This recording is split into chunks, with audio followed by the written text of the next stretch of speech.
What's up, everybody? It's JJ. Super excited to be here. I am your host. Welcome to episode 18 of the Uriah Marketing Podcast. I'm super excited to be here today because I have a very special guest. Ken Spanky Moskowitz is here today. And if you don't know who Ken Moskowitz is, you're missing out. From what I've last known from Ken Moskowitz when we last spoke, he was born in New York just like I was. I'm from Queens. I'm not too sure exactly where in New York he's from, but he'll probably explain that later on. And he started his first business at a gas station in 1979 where there was some type of crisis going on. I wasn't born in that era, so please forgive me. But what he did which was amazing, was Ken would sell donuts, coffee, and newspapers to those commuters, and he made a killing out of that. Fast forward several years later, he's at a corporate building. He's doing a corporate job, very cushy, good money, very comfortable, but he just was not happy with what he was doing. So what did Ken Moskowitz do? He did what most entrepreneurs do, quit their job while everyone else thought he was probably crazy, just like people thought I was crazy. And he started two successful companies. One is called Wedgie Media, and the more successful company, which I like the most, is Ad Zombies. And he created this company, which we call the Uber of copywriting. And you guys on this podcast, you know how much I stress about ad copy and how important it is, all right? So anyways, quick credibility stack. He's done work for Lay's, Budweiser. I've seen an awesome KFC campaign. This guy is just well known. He's done an interview with Gary Vaynerchuk, and he's done a lot of cool things. But today, you guys, we're going to be talking about brand awareness, because that is super important. And but before we do that, Ken, is there anything you want to say? Introduce yourself. Did I mess up anywhere? I want the audience to get to know you a little bit more. That was a fantastic intro, and I'm so happy to be a part of this today. And by the way, I too am from Queens.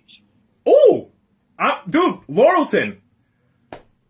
See, so I was born in Fresh Meadows, Jamaica Estates. Yeah. So, that's my neck of the woods. Union Turnpike, right by St. John's University. Yep. Oh, my God. I was born at St. John's, I think it's called St. John's Hospital or something like that. I'm not too sure. But it was something along the lines of that. I was born in Booth Memorial in Flushing. Dude, you're literally down the street from me. See, but now I'm in Arizona where you don't have to shovel sunshine. Yeah, you're lucky. We're in Boston. Literally, if you're a Massachusetts podcast listener, you guys know that one day it'll be 70 degrees. It's t-shirt weather. And then all of a sudden, it's like we got 90 feet of snow the next day. I don't know how the hell that happened. So I am jealous that you're in Arizona right now. Yeah, it's not bad here. It doesn't suck waking up and having to go outside and put on sunscreen in the winter. That's all I'm saying. I'll just move on from there. So, Ken, pretty much what this mortgage podcast is all about is we help credit unions, retail banks, and private mortgage pros increase revenue by using social media. Now, a lot of these listeners, I'm not saying this is a bad thing, but they still go about archaic advertising, which means that they're still at the BNI, they're still at the Chamber of Commerce. Although they do probably get some business off of that, it is a slower rate. However, we have, I've done a good job of explaining how social media can work for them and help them, 10x their revenue and reach more people in one day than they would reach the amount of people that they could reach through BNI, Chamber of Commerce, or any other, networking event that they go to. So you guys know that this podcast is usually not scripted because, one, I don't know how to edit, and two, it's just fun when it's just all raw material. So today, Ken, we're going to be talking about, and Ken doesn't know what we're going to be talking about at all, we're going to be talking about brand awareness. And this is a guy who built, Ad Zombies from $0, from scratch, from nothing, to making it literally, I think, do you run copy? Have you run copy in every part of the country in the world, pretty much? Is that what's? We went. Sure. So we've gone from zero to a global brand in just over a year. We support now 160 marketing agencies around the world, 500 small and medium businesses, and a bunch of Fortune 500s. We write ads for literally every business, every category, every vertical you can think of, from foods and the CPG brands, consumer packaged goods, to funeral homes, to mortgages, to credit unions. I mean, literally everything under the sun. The only thing we don't do advertising for are sex toys and marijuana. That's it. I mean, those are the things you can't advertise. Dude, yeah, and those are the things you definitely cannot advertise on social media. So but the thing is, you guys, what Ken doesn't really, which I found out, what he doesn't really talk about much, I think, is brand awareness. I think he does probably talk about it a lot, but this is super important for us to talk about today. My question to you, Ken, is what is brand awareness, and how can mortgage originators use it in a way where they can dominate the competitors and increase the amount of referral partners, such as realtors?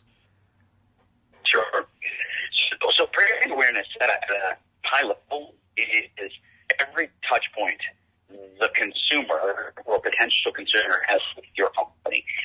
It's why people can instantly recall certain brands when you ask them, hey, I had a pair of sneakers and the color may be nice. Oh, why? Because they have such Ken, you're breaking up a little bit. Sorry, you're breaking up a little bit. Apologize. Yeah. I apologize for that. Let me make a couple. And it could be my Bluetooth, so I can always switch off the Bluetooth. A lot better now. Yeah, definitely. So what were you saying? Can you restart? Sorry about that. No worries. So brand awareness is every touch point your company has with the public, with potential consumers, and so that their recall of your business is high. Meaning, if someone were to say to you, I need a pair of sneakers, the default answer for a lot of people is Nike. Why? Because Nike has built such a high level awareness of their product, of their brand, that's a recall point for you.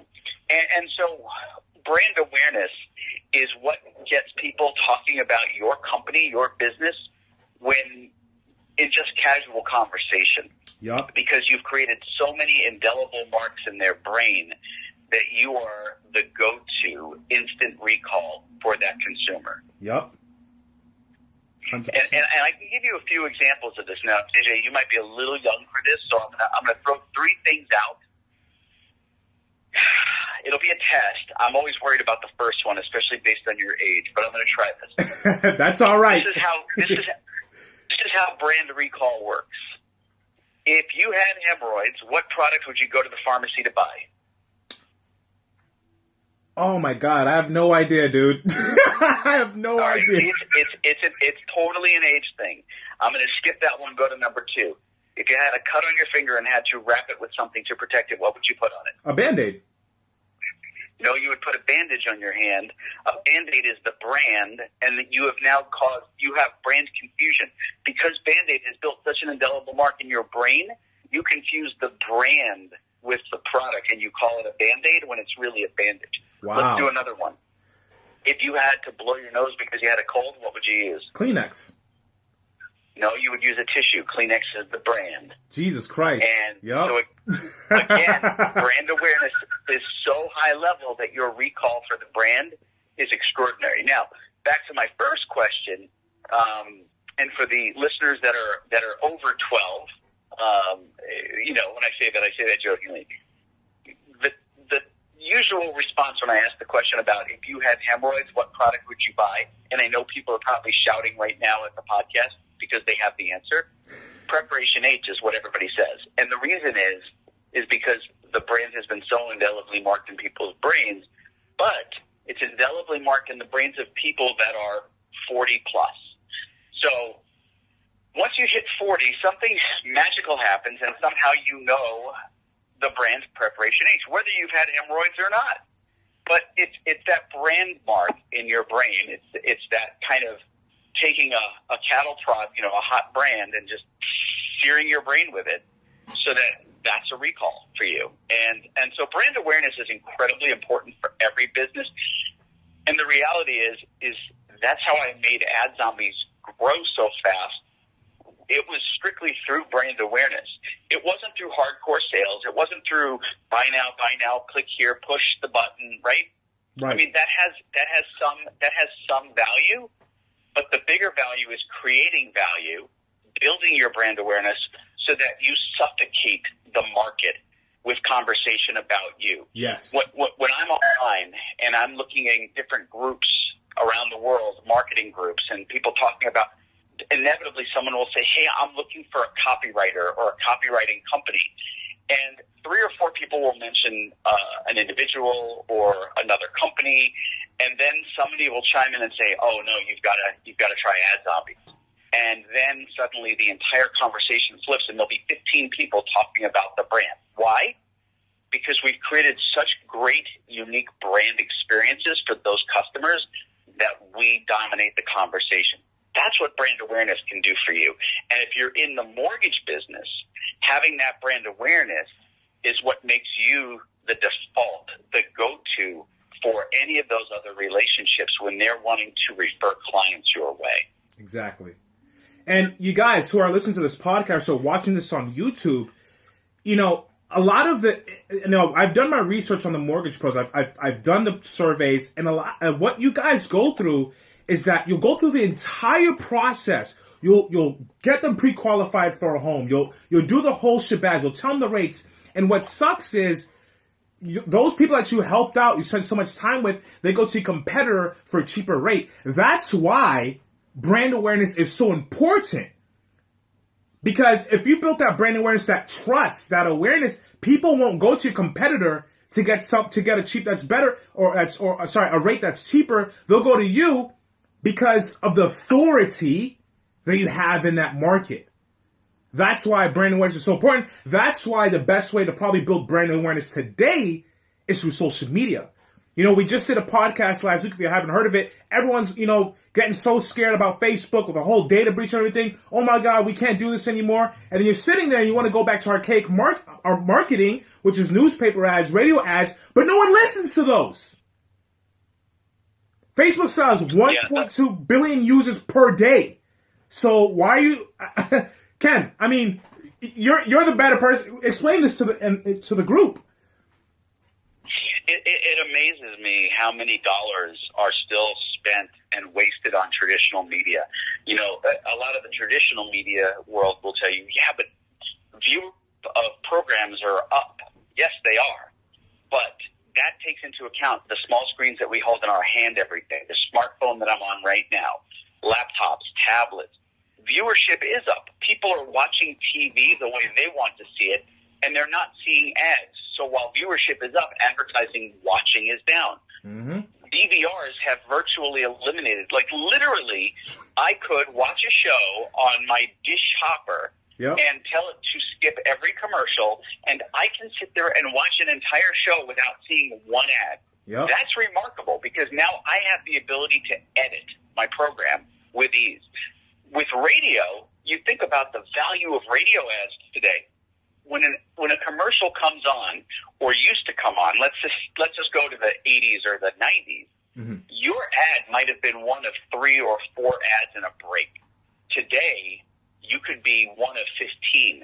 So if you're ad number 6 or 7 or 8 in a 15 commercial ad break, how the hell many people are sticking around for that shit? They're not. Yep. What they're doing is they're pushing the button and they're finding something else, or they might even do what I do, which is not even listen to the radio anymore. And that's an industry I spent a long time in. Exactly. They're going to their phone and listening to iTunes or their podcast or Pandora or Amazon Music or Apple Music, because those options eliminate the pain point of having to listen to some crappy advertiser. Now, so you say crappy advertiser, but we all want to advertise. Of course we do. But imagine advertising to where you can speak to the consumer. And I'm not talking again about buy now, click here, sign up. Get in front of them enough times, right? Create those touch points. By the way, it takes about 14 touch points before a consumer will engage with you. 14 touch points. Mm-hmm. Now, how much does that cost on a radio station? 14 touch points, thousands and thousands of dollars. Yep. How much does it cost if you're going into the digital marketing space? Depending on the platform, it could cost you a few bucks. It could cost you 20. I mean, it really isn't that. It's amazing. And here's what's better. rather than throwing out a broad net, right? Radio and TV are broadcasting. Yes. Think about the word broadcasting. They are sending out a broad message. They're casting it out like a big net, hoping that the right fish gets hooked on it, right? In this case, you don't have to broadcast. You can narrowcast and define, target the audience. So, for example, let's say you're targeting doctors and nurses that are looking to buy their first home. You could literally, on a platform in Facebook, through Instagram, pick the platform, go in and say, I want to find people who are in the medical field. Okay, I've defined them. Now I want to find people that are currently renters, right? Now we're going to go from we have the medical field people, now we have them as renters, and we wanted to find the area that they're in, and on top of that, I'd like to have some income qualifications, so I'm going to use some income qualifiers and some credit qualifiers so that I have some layered data, and now I can go in and literally pinpoint a potential customer and send them the right message, the message I want them to hear, that's going to get me in front of them. And enough times, 14 times is what it takes, till that person says, I'm looking at buying a house. Maybe I should contact these guys for my mortgage. I like this credit union. I like this mortgage lender. It changes the narrative of how consumers interact. Now, I'm going to tell you something. Everyone who's up in arms about this whole, Cambridge data crap with Facebook, yep. Get over it. Just get over it. Literally. The reality is, you are using Facebook every day. Like millions and millions of people use Facebook every day. And I don't know about you, JJ, when was the last time you spent money to use Facebook? Not as an advertiser, but to use Facebook. Have you ever? To spend money to use Facebook? Right. Facebook, do they charge you anything? No, they don't. It's a free platform, isn't it? Right. It's free. And yeah. It's free because you are the product, right? Yeah. You're not the consumer. You're the product. And so the data that you are willing and freely providing them is how Facebook makes money, which is what allows it to be free for consumers to be able to connect with their friends and family and people all over the world. The platform is free because of that data that we freely give. So when people get all pissed and upset that, like, oh my God, they're selling our data. Yes, they are. But would you rather be served an ad? Okay, let's talk to women. Okay, women. Would you rather be served an ad for male pattern baldness, or would you rather be served the ad for Victoria's Secret? Because if the data wasn't there, they'd be serving you ads for something you don't need or care about. But because the data is there, they're able to actually target you and serve relevant advertising to you, stuff you need, want, and desire, rather than crap you don't need. And so for me, I don't want to be served ads for, Victoria's Secret, I'll say yes, I would like to be served ads for that. But I don't want to be served ads for female-related products. I want to be served ads for stuff that I like, or ads for, I was Google searching for a new place to get my hair cut. I would love to see some smart advertising that says, hey, you're searching for this. Great, here, let's introduce you to this new company, right? It's amazing how connected the world is. And by the way, I just want to add one more thing to this. Mm-hmm. The reason that when you go into a store and you buy a pair of Jimmy Choos, okay, and then suddenly you start seeing ads on your Facebook page for, pick another brand. Jimmy Choos is the only one I can think of, right? But you think of another shoe brand. Okay, whatever, Clark's. Mm-hmm. So, which is nowhere near as fashionable as Jimmy Choos. Yeah. Louis Vuitton. Needless to say, but you buy those Jimmy Choos, and suddenly now you're getting served ads for a competitor. Why? Because when you shop and that credit card goes in, that transaction data is fed into this gigantic machine, and that says, oh, this person likes Jimmy Choos, but they also might like this. It's the same reason why if someone's buying Clairol shampoo, I can target them with a competitor's shampoo, because I know that this person washes their hair with Clairol, and they use Clairol for curly hair, and they use Clairol because they have curly hair, and no one knows how to wash curly hair or treat curly hair, but this Clairol product does really well. So now I can come in as the competitor and only target people who use this particular Clairol shampoo, not just Clairol shampoo or shampoo, because everyone uses it, but this particular variety or flavor of shampoo. So now you can really narrow down your target audience. So get your panties out of a bind and just be okay with it. The data that Facebook is using is great. It creates great user experiences rather than crappy user experiences. And I'm off of my soapbox now. I'll come down and sit again. You guys, there are two really important things that Ken mentioned, and I really want to touch up upon. Ken said that one, it's 14 times on average before that client would buy, right? So for the mortgage niche, you guys need to understand, and this is something I deal with a lot, Ken.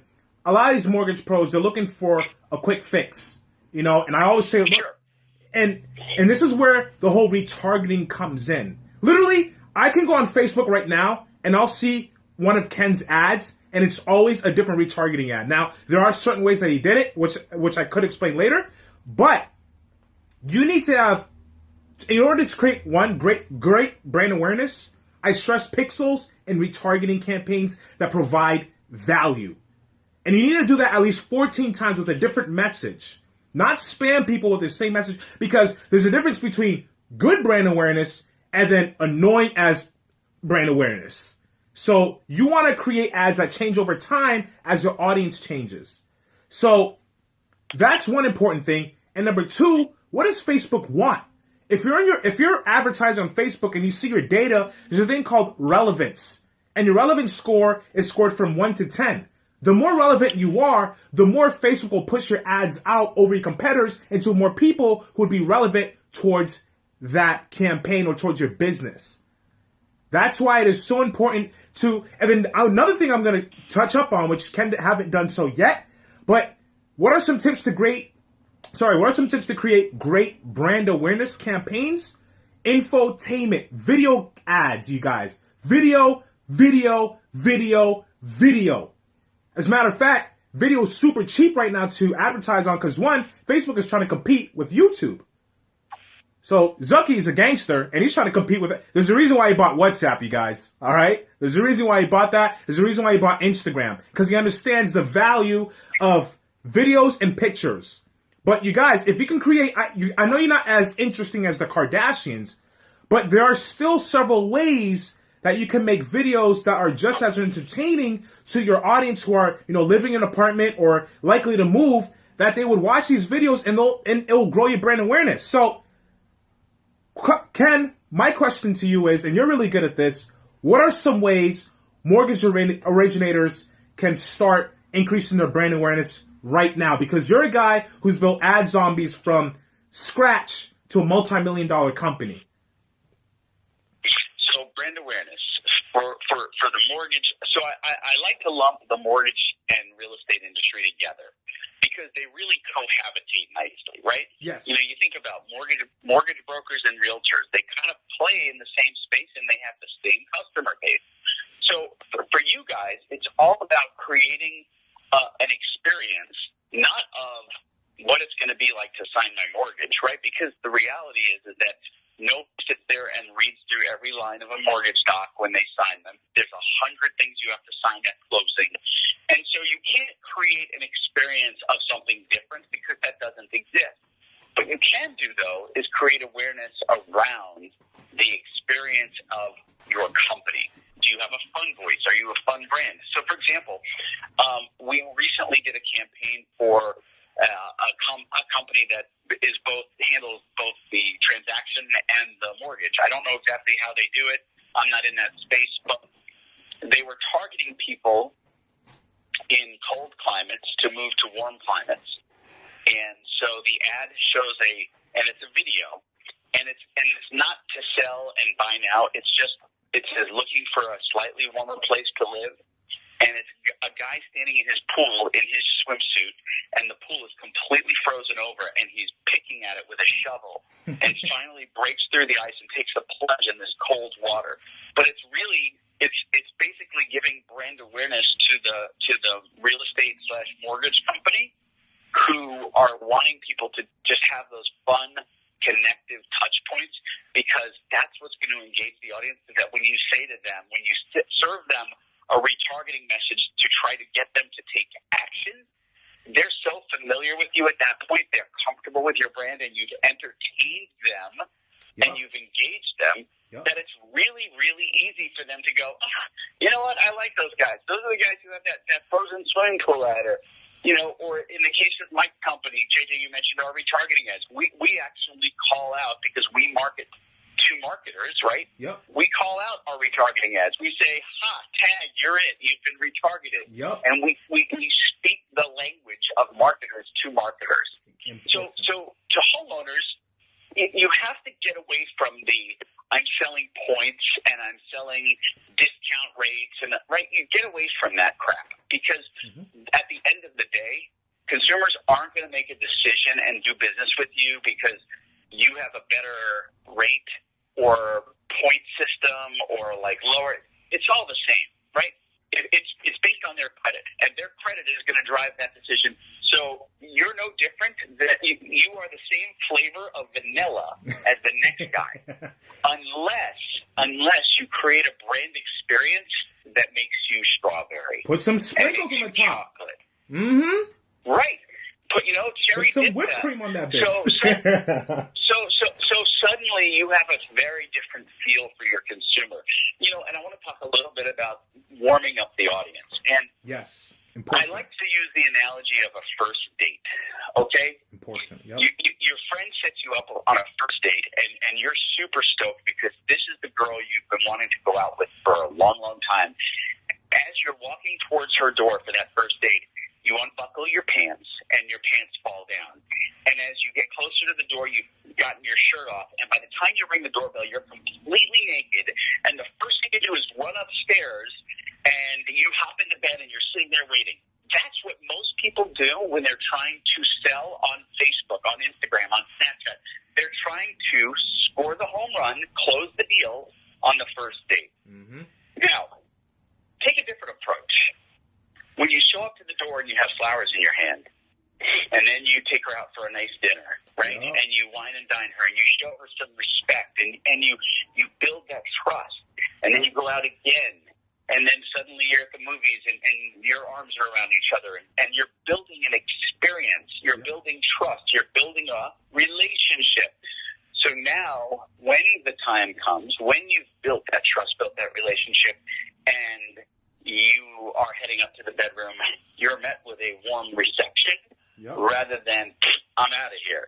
And I think that's the difference. Most marketers think about getting that transaction done on the first date. And if you stop looking at it as a first date transaction and you look at it as building the relationship to get to the end goal of the transaction, you're going to be served way better. I don't even want to say anything else to that, because just boom, mind blown. And that's true, you guys. A lot of you are focused on just, scoring on the first date. And it's hard for me to explain sometimes to, to really get it through these, these mortgage pros' head. Like, you guys, don't expect to get thousands. If you guys just want thousands of leads, we could probably bring you thousands of leads, but those leads will probably be crappy leads, and those are leads that don't convert. So that's why something like this, understanding brand awareness and understanding how to utilize it, works out for you. So my next question to Ken is, I know there's some people who are not working with me and are just listening to the podcast and trying to do this on your own. And one question that always pops up is, look, if they have a low budget, what would you recommend to start building that brand awareness? I have an idea, but I'd rather let you go first. Wow. So if you have a low budget, and I don't know what a low budget is. Let's say $10 a day, $5 to $10 a day. Okay. What I would do is I would invest in a couple of video ads. Yep. To start engaging with that audience. Yes. You do a rough targeting of the audience you're looking for, and you start to build that awareness. Then, after about 30 days of building that awareness, you kind of remember you got to warm up the audience, right? You want to get them from first date to an actual commitment. Now you can start working them into the commitment. But you have to develop the trust in the relationship first. So I would get some entertaining videos. I've seen some really, really fun videos out there. We work with a company called Promo. We have a deal with them, and we provide we do a lot of video ads. So we do them now for our clients as well. And they're fun videos. And so you don't have to do everything. Just stop thinking about industry-specific content. What I mean by that is this. There's some twisted, warped, broken shit in every industry, whether it's mortgage, medical, that like all of our ads have to be very clinical or very industry related. I need to see someone signing a mortgage document. No, you don't. No one's going to watch that. Yep. No one's going to watch that. But you show the guy who flies in off the building, lands, breaks the concrete, stands up, dusts off his suit, and walks away. You're creating a different experience that people are going to stop and look at that. Now, what is the context of the ad? I don't know. It could be, the superheroes of the mortgage industry, and there's the guy coming off the roof with the cape. You create an experience for your consumer that is memorable. That's an indelible mark in their brain. And you're not going to do it showing someone signing a mortgage document across the table. That is boring as crap. No one's going to watch it. You're going to get zero click-throughs, zero engagement. But if you show a room full of monkeys answering telephones and talking on and in front of computers, people are going to stop and go, "What is that?" Right. We had an ad that we ran, and JJ, you may remember this. We had a really large gentleman with a beard in a pink tutu, and he was dancing, and it was an ad to build engagement and awareness and connectivity. We are a copywriting service, but am I going to sit there and show someone typing away at a keyboard producing an ad? No. Who's going to watch that? It's unwatchable. Exactly. And so please, if I can give you one piece of advice, and I'm going to say this as clearly as I can. Get your head out of your industry ass and start thinking out of the box, because the more out of the box you think, the more engaging you are, the more memorable you are, the faster your brand will grow. I think we should just end the podcast right there. Honestly, Okay. couldn't have been said any better than that. You guys, two really important tips I want to give you. The first tip, and Ken probably can agree with me on this, audience insights. I've stressed audience insights, like having a really, and most marketers don't even know about audience insights or even know how to use it actually. Let's just get that point across, okay? But if you're really having a hard time understanding your audience, Facebook has created an amazing tool called Audience Insights where you could find out information about your flipping audience. So guess what? You don't have to fly in blind. So for example, let's say, I don't know, we're advertising we'll just use Boston since we're a Boston-based company. And you're a credit union or whatever you are, and you're advertising on a 5-mile radius, because you could do that with Facebook. You could be very specific what you want to advertise on. And let's say that within that 5-mile radius, you see that there's a lot of people on interest. You see the demographics, they're 24 to 43. They're likely to move, and they're interested in the House of Blues. Why don't you run a campaign that is relevant to the House of Blues and the mortgage industry, and people will remember that ad because you're creating something that's relevant to them, aka that data we were just talking about, your relevance score. So create an ad that says, "Hey, House of Blue lovers, love blah, blah, blah. Thinking about moving, why don't you move around an area that you can have fun, enjoy, or whatever it is." Now, I'm not saying to write it in that exact sense, but that's just the general idea of how you could wrap that up into an ad campaign. Okay? And another thing, if you're really having a hard time, Ken probably stresses this a lot, and I know he does, and I do as well. Stories. People relate to stories. Create a campaign that is story related. So you could start off a story with ad copy or with a video and say, hey, look at John Doe. John Doe went from point A to point B and make it funny, make it interesting. And then boom, people will remember stories. Who here likes show and tell? I love show and tell. And how do we understand show and tell? It's through stories. People bring in something that they want to learn about and they make it awesome, cool, and relatable. I don't know if you would agree with me that on those two things, Ken. But if I'm wrong, please correct me. 100% agreement. Like, there is zero waiver on that. Yeah. You know, storytelling is, and I want to talk about that for a moment. Storytelling is one of the most amazing forms of advertising. I love it myself, too. I love it. Right, because rather than selling on interest rate, rather than selling on fastest closing, you're able to craft an experience that is relatable, that people can empathize with, can see themselves in that specific situation. Exactly. You know, and I'll go right back to that, the mortgage ad where you're trying to sell mortgages to people that are in the medical field, right? Right. Talk to them. You talk to them specifically about the hard day at the hospital, yes, saving lives, yes, running interference, right? So now you're this person, this doctor, this nurse is seeing this ad that speaks directly to them because they're experiencing their day through the ad and going, wow, this is me. Oh, yeah, that bubble bath. Oh, my gosh, I would love to have one of those clawfoot tubs, but my apartment doesn't have one of those. And, oh, man, you know what? I can afford a home at this point. And so you start to build that relationship through storytelling. And storytelling is so much more powerful. Think about it. We tell stories at parties, right? We go to parties, and you're standing around with your cocktail in your hand, and you're drinking and talking, and nowhere during the evening are you saying, "Buy now, sign up, I'm the best." No, you're telling stories, relatable stories, and people engage, they laugh, they communicate with one another, and that builds trust, and that builds relationship. And then from there, the next time you gather at another thing, suddenly you guys are picking up right where you left off, and the story continues. And it's like, oh, wait a second. Oh, you're the guy who does this. And then the relationship evolves, and you can actually do this with people. But storytelling is just so powerful because it engages one-to-one with the person you're trying to reach. And it doesn't have to be pretentious. It doesn't have to be phony. It has to be real. It has to feel organic to the reader. And so if you're trying to force the sale with the story, it ain't going to work. You just got to tell the story and let that build another touch point of brand awareness. Look, Nike did, and I'm going to blow your mind with this, not one ad last year, not one. In 2017, did Nike have a price point?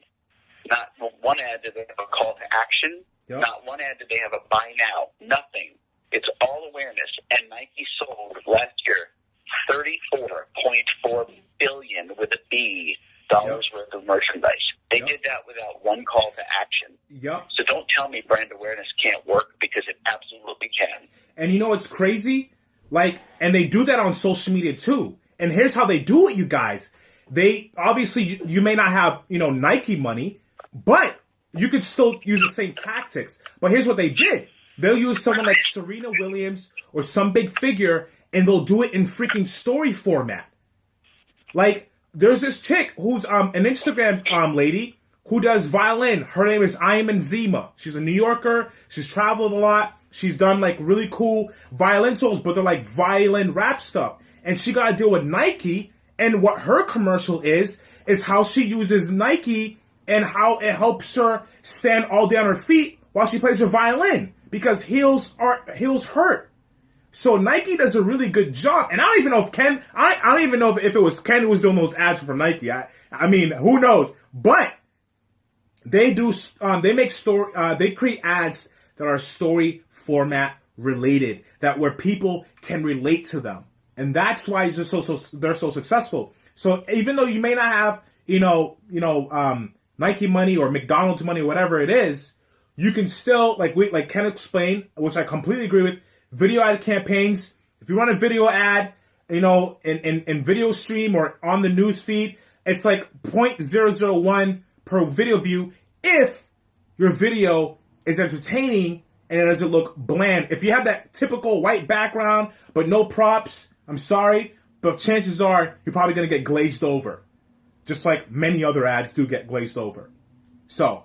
Yep, you're going to leave people sitting in front of their screen snoozing, or they're going to just keep scrolling right by because really, I mean, let's face it, vanilla is an okay flavor. Yeah. But if everybody produces vanilla, it gets really boring really fast. Exactly. My God, I feel like we could talk here all day, honestly. So you guys, we can't talk all day. In fact, next time we talk, I want to dig deeply into another subject, something that's really starting to come to mind. And I don't want to end this cast on a downer, but I want to talk about this because so maybe somewhere down the road we can do this again. 100%. And I want to talk about something specifically geared towards entrepreneurs, and I call it entrepreneurial loneliness. And I think there's a lot of entrepreneurs out there who feel like they are going it alone, and I get that. And I want to help entrepreneurs connect with one another and understand that they're not in a world by themselves. And there's a lot of value for, a lot of people have the mentality of scarcity is what's going to keep their business alive, and I disagree with that. 100%. Sharing, idea sharing, connecting. That's what makes this world work and makes it way better. And colorful. And so my hope is, and colorful. And my hope is to connect with entrepreneurs all over the world. Because there are entrepreneurs right now who are having amazing success, yet are in the darkest throes of depression. And I talked to someone the other day about this, and he was sharing just where he was in his emotional state. And I thought, man, that is just. It's unbelievable, no matter how successful you are, that you can be in this dark state. So next time, I would love to dig into that and talk to other entrepreneurs about this because it's really something that's not spoken about a lot. And I think there's a lot of value in talking to people about it. There is. Well, Ken, I am super excited that you were here today. You guys, thank you so much for listening to this podcast. If you're, like I said, we just started this YouTube channel thing, so go ahead, check it out on YouTube. Peace, love, and chicken grease. Oh, before you guys go, listen, I want to give you guys value. If it's your first time, here, I have a gift for you. Head over to uriahmarketing.com. And what I'm going to give you guys is a custom marketing blueprint plan. I can guarantee I'm not going to sell you on anything, but what it is you and I will sit down together. We'll talk about a customized plan for you that will help you increase revenue and increase brand awareness with realtors. And we'll give you that custom marketing blueprint plan for free. We'll give you everything, which includes copy, landing pages, funnel strategies that you could use, and CRM systems and all that stuff.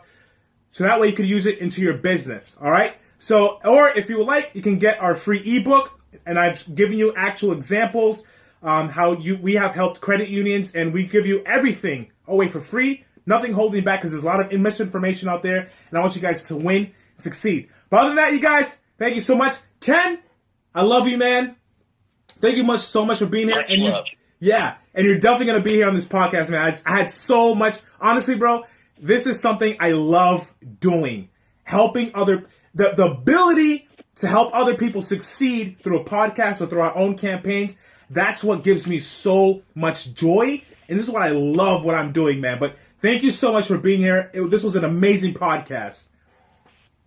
Well, thank you for having me, and I appreciate it. And I hope I brought some value to you guys, and I just hope you go out there and just kick ass. They will. All right, y'all. Peace.